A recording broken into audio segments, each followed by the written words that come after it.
សួស្តីបងប្អូនទាំងអស់គ្នាស្វាគមន៍មកកាន់វីដេអូរបស់ខ្ញុំស្អែកថ្មីអញ្ចឹងណា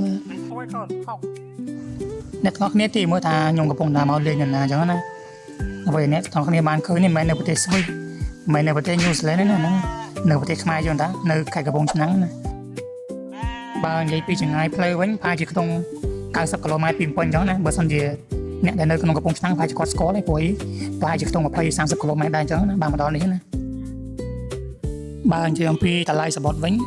មនុស្សម្នាក់គេយក20000អញ្ចឹងសម្រាប់ក្មេងៗគេយកកម្ពស់បើសិនជាក្មេងៗនឹងមានកម្ពស់ក្រោម1ម៉ែត្រគេគិតលុយទេបើសិនជាលើស1ម៉ែត្រឡើងទៅគេគិតលុយដូចមនុស្សធំដែរអញ្ចឹងណាហើយអ្វីដែលពិសេសជាងនេះទៅទៀតនោះគឺសម្រាប់សបុតដែលយើងបានចូលទស្សនានេះយើងអាចយកទៅដូរជាភេសជ្ជៈមកវិញបានអញ្ចឹងក្នុងម្នាក់យើងបានមួយកែវអញ្ចឹងណាហើយសម្រាប់កន្លែងរបស់គាត់នេះគឺអត់អនុញ្ញាតឲ្យយើងយកម្ហូបអាហារមកពីក្រៅទេសម្រាប់ម្ហូបអាហារដែលគាត់លក់ហ្នឹងគឺគាត់លក់ថ្លឹងជាគីឡូអញ្ចឹងណាមកកាលខ្ញុំទៅហ្នឹងគេគិតជាខាំអញ្ចឹងណាតែខ្ញុំភ្លេចហើយអត់ដឹងថាមួយខាំប្រហែលអញ្ចឹងណាព្រោះពេលហ្នឹងប្រពន្ធខ្ញុំគាត់ទៅទិញអញ្ចឹងណាខ្ញុំអត់ដឹងច្បាស់អំពីតម្លៃអញ្ចឹងណាខ្ញុំមិនអាចបញ្ជាក់បានទេ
ហើយនេះកូនខ្ញុំកំពុងតែ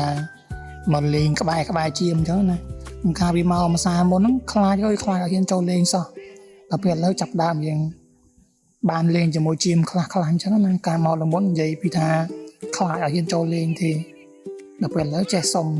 ខ្ញុំមកលេងម្ដងទៀតអញ្ចឹងណាហើយចំណីជាមដែលគេដាក់ឲ្យនេះដូចជាស្លឹកឈើនិងស្លឹកឈើស្អីគេទេឃើញគេកាច់ឲ្យយើងមួយម៉េចអញ្ចឹងណាតែដឹងជាស្លឹកស្អីទេនេះកូនខ្ញុំកងកាន់ពាត់ទៅលេងជាមតែខ្លាចជាមវាផ្អើលចឹងណាខ្លាចយើងកាន់ពាត់ទៅវាយវាក្លោវាខ្លាចចឹងណាហើយឃើញមកនៅថតជុំនឹងនិយាយថាបើសិនជាអ្នកនរមកអត់ខ្វះកន្លែងថតទេសបោវាស្មៅពណ៌បៃតងហើយនឹងសัตว์នៅតាមនឹងចឹងណា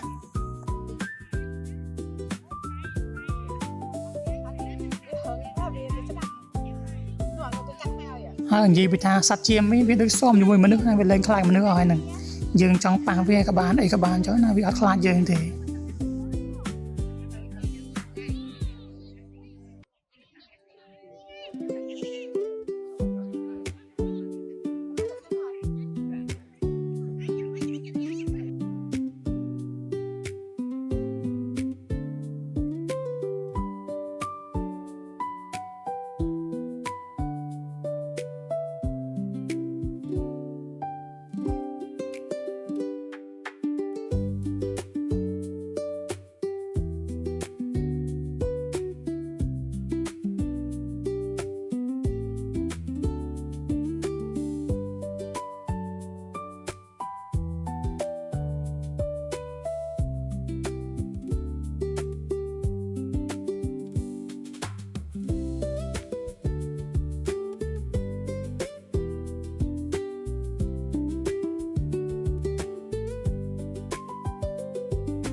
nè mong thà trái ăn cái mà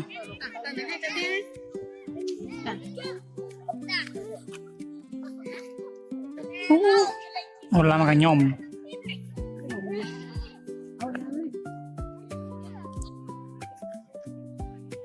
để thôi đi nó để trộm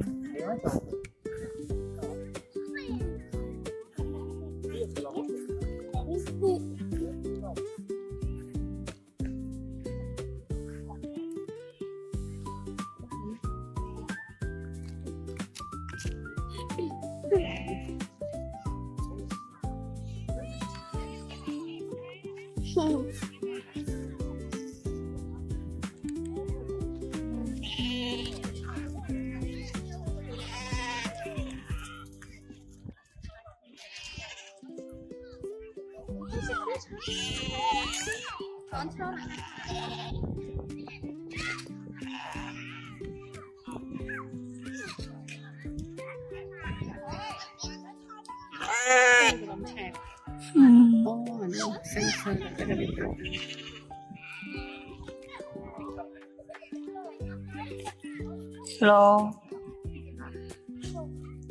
hello chị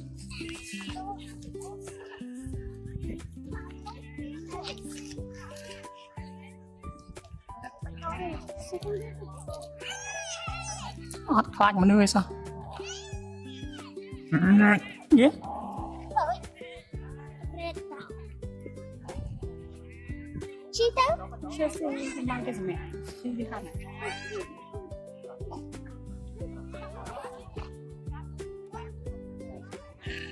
trong một phẩy các bà